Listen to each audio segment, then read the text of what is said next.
మరో బ్రేకింగ్ చూస్తున్నాం. గత ప్రభుత్వ హయాంలో జరిగిన మద్యం అమ్మకాలు, బ్రాండ్ల పర్మిషన్ పై అభియోగాలు ఎదుర్కొంటున్నారు ఏపీ మాజీ బేవరేజెస్ కార్పొరేషన్ మాజీ ఎండీ వాసుదేవరెడ్డి. ఈ క్రమంలో ఆయనను నిన్న సిఐడి అదుపులోకి తీసుకుంది.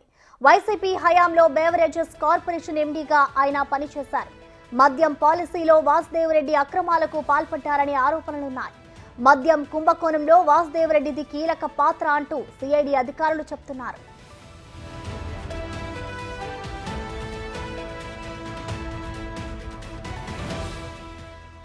గత ప్రభుత్వంలో వాసుదేవరెడ్డిని మాజీ సీఎం జగన్ డిప్యూటేషన్ పై రప్పించినట్టు వార్తలొచ్చాయి.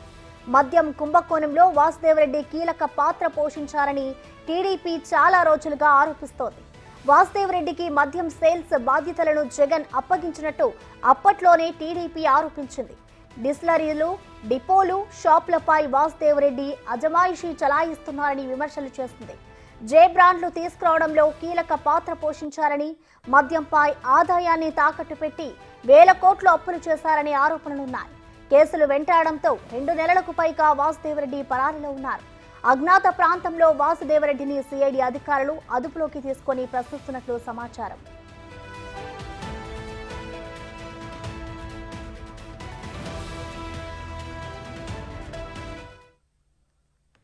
దీనిపై మరింత సమాచారాన్ని మా ప్రతినిధి శివ లైవ్ ద్వారా అందిస్తారు. శివ, చెప్పండి, ఆ మద్యం కుంభకోణం కేసులో అయితే వాసుదేవరెడ్డి ఆరోపణలు ఎదుర్కొంటున్నారు. దీనికి సంబంధించి ఆ సిఐడి అధికారులు కూడా అదుపులోకి తీసుకున్నారు. ఏ విధమైన విచారణ చేస్తున్నారు శివ?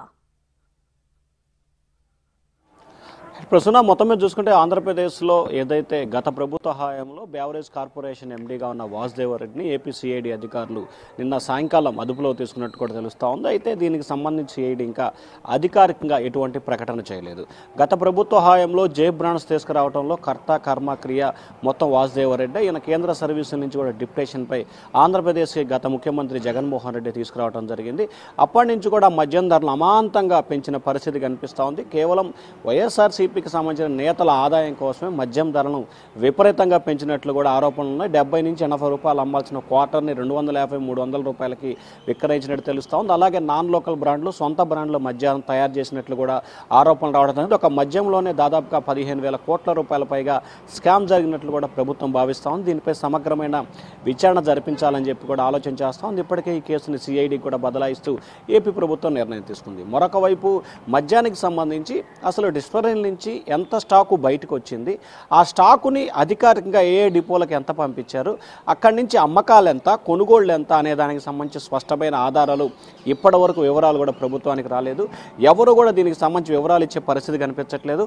మద్యం శాఖలో జరిగిన అవతవకలపై ముఖ్యమంత్రి అలాగే మంత్రి కొల్లు రవీంద్ర కూడా వివరాలు ఇవ్వట్లేదని అసంతృప్తి, ఆగ్రహం కూడా వ్యక్తం చేసిన పరిస్థితి కనిపించింది. సో ఈ నేపథ్యంలో మద్యానికి సంబంధించి ప్రభుత్వ డిస్టిలరీలతో సంబంధం లేకుండానే వాసుదేవరెడ్డి సొంతంగా తనకు సంబంధించిన అనుమతుల ద్వారా కూడా మద్యం విక్రయించి రాష్ట్ర వ్యాప్తంగా కూడా అనధికారికంగా మద్యం అమ్మకాలు చేసినట్లు కూడా సిఐడి అధికారులు గుర్తించారు.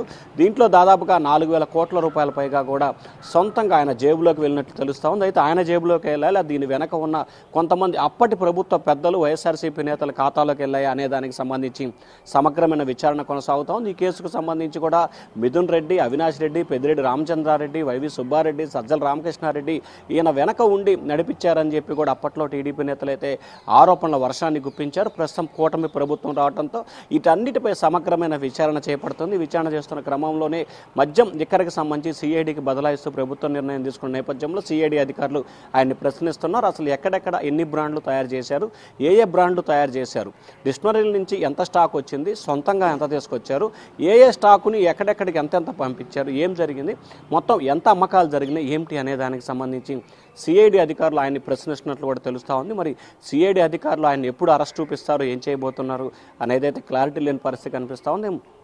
గత 2 నెలల కాలంగా కూడా అజ్ఞాతంలో ఉన్న వాసుదేవరెడ్డి ఈ కేసులో ఏటుగా ఉన్నారు. అతని సిఐడి అధికారులు అదుపులో తీసుకొని విచారిస్తున్నారు. కాబట్టి ఆయన చెప్పిన వివరాలను బట్టి కూడా మరికొంతమంది నేతలు ఈ కేసులో మనం ఏదైతే అనుకున్నామో పెద్దిరెడ్డి రామచంద్రారెడ్డి, మిథున్ రెడ్డి, అవినాష్ రెడ్డి, అలాగే సజ్జల రామకృష్ణారెడ్డి లాంటి కీలకమైన వ్యక్తుల పేర్లు చెప్తారా, లేకపోతే మొత్తం నేనే అని చెప్తాడా, లేకపోతే అప్పటి ముఖ్యమంత్రి ఇప్పటి ప్రతిపక్ష నేత జగన్మోహన్ రెడ్డి నేతృత్వంలో చేశానని చెప్తాడా అనే ఉత్కంఠ అయితే వైఎస్ఆర్సీపీ నేతల్లో ఒక టెన్షన్ అయితే నెలకొని ఉంది. ప్రసూన.